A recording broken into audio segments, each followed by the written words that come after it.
आज करेंगे बेटा हम सूरदास के पद। इसमें सूरदास जी ने कृष्ण की बाल्यावस्था का वर्णन किया है। सबसे पहले हम करेंगे इसके अंदर प्रसंग। प्रस्तुत काव्य पंक्तियां हमारी हिंदी की पाठ्य पुस्तक वसंत भाग 3 में संकलित सूर के पद से लिए गए हैं। इसके कवि सूरदास जी हैं। प्रस्तुत पंक्तियों के माध्यम से सूरदास ने बाल कृष्ण की जिज्ञासा एवं सुलभ क्रियाओं का वर्णन किया है, जिसमें वे अपनी माता यशोदा से शिकायत करते हैं। देखिए, मैया कभी बढ़ेगी चोटी, मैया माता कभी कब बढ़ेगी चोटी। इसमें बाल कृष्ण अपनी माता यशोदा से कहते हैं कि हे माता, मेरी चोटी कब बड़ी होगी। कितनी बार मोही दूध पियत भई, कितनी बार मोही मैंने दूध पियत भई, मैंने कितनी बार दूध पिया है। यह अजू है छोटी, अजू आज भी, लेकिन यह आज भी छोटी की छोटी ही है। तू जो कहती बल्कि बेनी जो, तू तू तो कहती है, तू तो कहती है बलराम बेनी चोटी। तू तो कहती है कि दूध पीने से तेरी चोटी बलराम की चोटी की तरह लंबी और मोटी हो जाएगी। है लंबी मोटी, लंबी और मोटी हो जाएगी। काढ़त गूहत नहवावत जेही, काढ़त कंघी करते हुए, गूहत गूथते हुए, नहवावत नहलाते हुए। तू तो मुझे कंघी करती है, मेरी चोटी को गूथती है, मुझे नहलाती है। नागिन सी भुई लोटी, और कहती है कि कंघी करने से, गूथने से, नहलाने से यह नागिन की तरह धरती पर लेटने लगेगी। काचो दूध पियावत पची पची, काचो कच्चा दूध पियावत पिलाती है, पची पची बार बार रोज कहती है।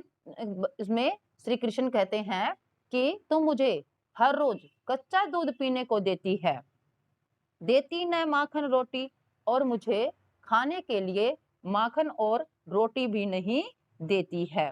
तो मुझे प्रतिदिन कच्चा दूध पीने को देती है और मुझे खाने के लिए माखन और रोटी नहीं देती, जो श्री कृष्ण को बहुत पसंद है। सूर चिरजियो दो भैया, हरी हलदर की जोटी। ये सूरज नहीं है बेटा, ये सूर है। सूर अर्थात सूरदास। चिरजीवो लंबी आयु, दो दोनों भैया। इसमें सूरदास जी कहते हैं कि दोनों भाई सदैव जीवित रहे लंबे समय तक। हरि हलदर की जोटी, हरि श्री कृष्ण, हलदर बलराम की जोटी, श्री कृष्ण और बलराम की जोड़ी सदैव बनी रहे। नेक्स्ट है हमारा, देखिए इसमें हम प्रसंग लिखेंगे। प्रस्तुत पद्यांश या प्रस्तुत काव्य पंक्तियां हमारी हिंदी की पाठ्य पुस्तक वसंत भाग 3 में संकलित सूर के पद से लिए गए हैं। इसके कवि सूरदास जी हैं। प्रस्तुत पंक्तियों के माध्यम से इसमें श्री कृष्ण की शिकायतों से परेशान होकर जो गोपियां हैं वे माता यशोदा से शिकायत करती हैं कि तुम्हारा पुत्र बहुत परेशान करता है, दिन प्रतिदिन उसकी शरारतें बढ़ती जा रही हैं। तेरे लाल मेरो माखन खायो, इसमें गोपियां माता यशोदा से शिकायत करती हैं। तेरे लाल, लाल पुत्र, मेरो मेरा, माखन खायो, तेरे पुत्र ने मेरा माखन खा लिया है। दोपहर दिवस जानी घर सुनो, दोपहर दोपहर, दिवस दिन, जानी जान, घर सुनो, अर्थात दोपहर के समय घर को सूना समझकर, अर्थात जब दोपहर के समय घर में कोई नहीं होता, सभी अपने काम पर चले जाते हैं। उस समय ढूंढी ढंढोरी आपी आयो, ढूंढ ढूंढ कर, खोज खोज कर वह हमारे घर में आ जाता है। आप ही अपने आप। खोली किवारी, किवाड़ खोलकर, बैठी बैठकर मंदिर में।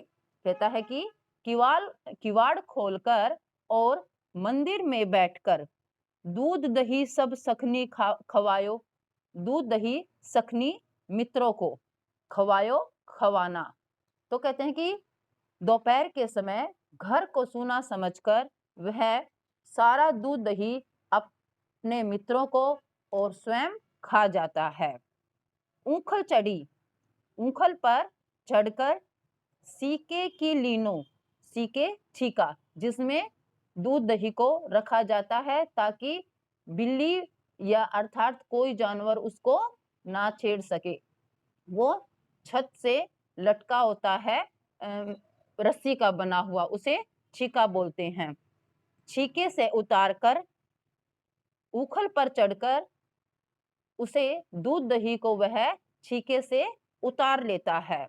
अनभावत, अनभावत जो उसे नहीं भाता। भूई भूई धरती में ढरकायो, गिरा देना। कहती हैं कि जो जितना खाना होता है उसे वह खा लेता है और जो उसे नहीं भाता उसे वह धरती पर गिरा देता है। दिन प्रतिदिन, हर रोज हानि हानि होती है गोरस की। गोरस गाय के दूध से बने घी, दूध, दही, मक्खन।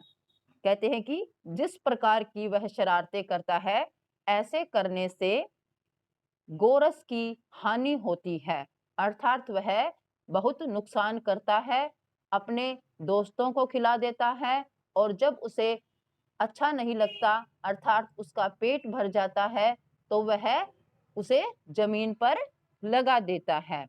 यह डोटा कोने ढंग लायो, यह डोटा पुत्र कोने कौन से ढंग तरीका, तुमने अपने पुत्र को क्या सिखाया है, कौन से तरीके सिखाए हैं। सूर श्याम को हटी के न राखे, सूरदास जी कहते हैं कि तुम इसे हटकी मना करना। कहते हैं कि तुम अपने पुत्र को मना क्यों नहीं करती। ते ही पूत अनोखो जायो, क्या तुमने ही अनोखे पुत्र को जन्म दिया है। अनोखो, अनोखे, जायो पैदा करना, पूत पुत्र। इसमें यशोदा से गोपियां कहती हैं कि तुम अपने पुत्र को मना क्यों नहीं करती कि क्या तुमने ही अनोखे पुत्र को पैदा किया है, वह इतनी शरारतें करता है। तो इस पद में गोपियां माता यशोदा से श्री कृष्ण की शिकायत करती हैं। क्लियर बेटा?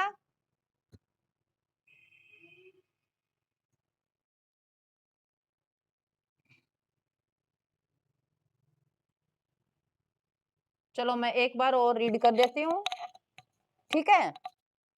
यस बेटा। ऊखल होता है बेटा जिसमें ये आप बाजरा वगैरह कूटते हो, वो मिट्टी का बना होता है, पत्थर सा बना होता है, उससे एक लकड़ी का डंडा होता है, उससे कूटते हैं। ऊखल और मूसल होता है वो। आपने देखा नहीं आज तक? नहीं, शहरों में ऐसी बात नहीं है, शहरों में भी होता है।